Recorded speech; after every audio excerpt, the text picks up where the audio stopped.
Welcome to week 6 of the Originality workshop, and a lot of highway noise out there. It's about 5 or 6 o'clock in the evening, so there's going to be some highway noise, so just please pardon the rumbling in the background every so often.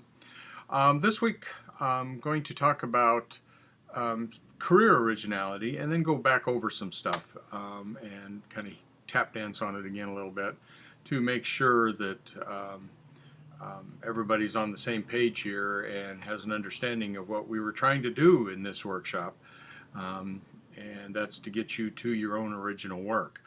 But first off, let's talk about career originality.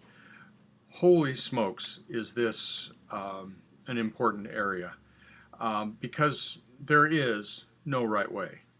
None. Zero. Don't let anybody tell you there is. There isn't.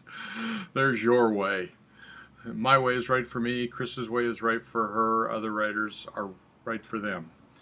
What kind of is interesting about careers when you have the perspective of 40 years like Chris and I do, and I have a lot of friends who have been around for a long time in our career, long-term professional fiction writers, is that we did not know from the outside, that a lot of our friends had crashes in their career and completely reinvented themselves.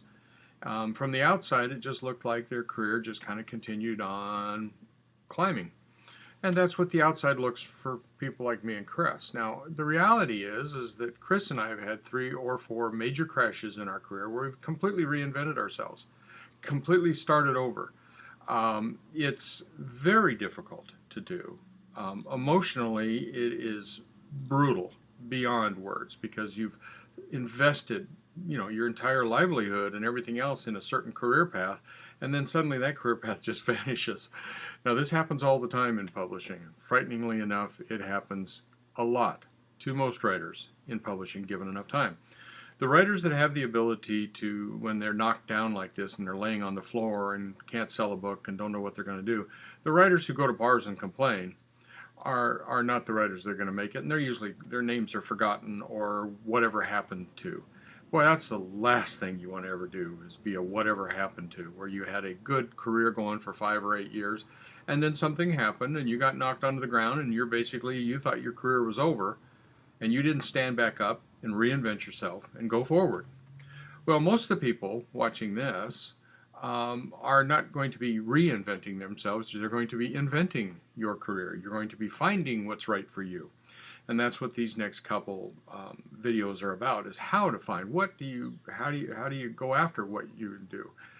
But the reality is, this is not something just new writers have to go through. Oh no, I'm in the complete, right now, rebuilding of who I am. I also rebuilt myself when I became a media writer.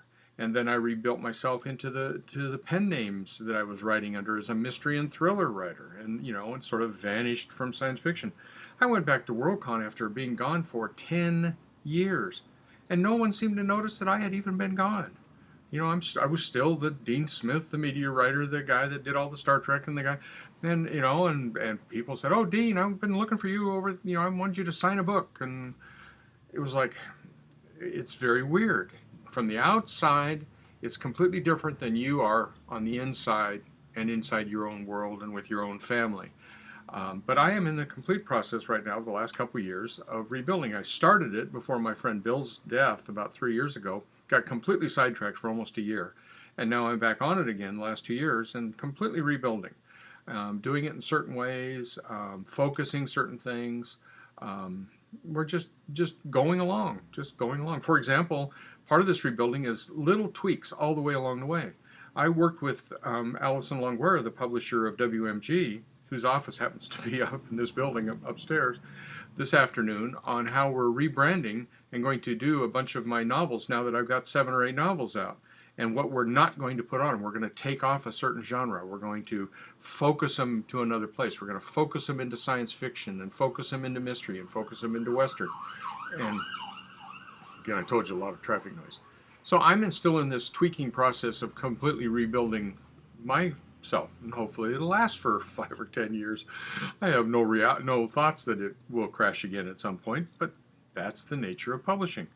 So one of the things you have to come at this is realize is that if something doesn't work in career, try something else. Give it time. But career building, career originality is a long-term process.